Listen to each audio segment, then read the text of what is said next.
lagay ng ating panahon ngayong tanghali po ng October 9, 2024 na kung saan sa ngayon ay patuloy pa rin na may isang low pressure area sa kanlurang bahagi ng Luzon, pero halos nasa labas na po yan ng ating area of responsibility, palayo na po.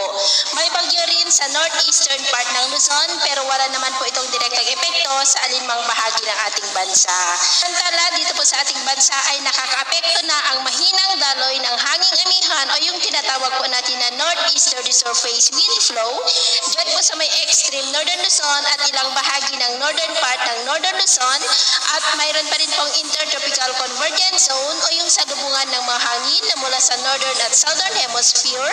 na nakakaapekto naman sa southern Luzon, Visayas at Mindanao. At sa ating long range forecast ay consistent pa rin naman po na walang bagyo na namamataan na tatawid po dito sa ating kalupaan hanggang po sa susunod na 2 linggo. At sa lagay ng ating panahon ngayong tanghali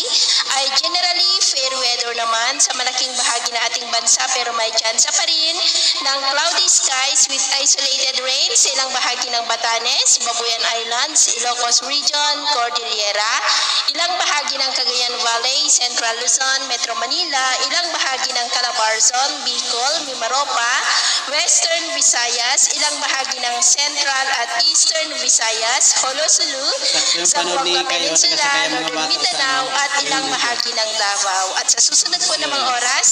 mas maraming lugar na ulit ang makakaranas ng maulam na kalangitan with isolated light to heavy rains sa malaking bahagi po ng ating bansa at posibleng malalakas na ulan, lalo na po dito sa ilang bahagi ng Northern Luzon at Central Luzon. Kaya mag-ingat po tayo sa posibleng banta pa rin ng mga pagbaha at pagguho ng lupa. Napita yung paglabas yung magkahulog. Isa-isa lang, isa-isa.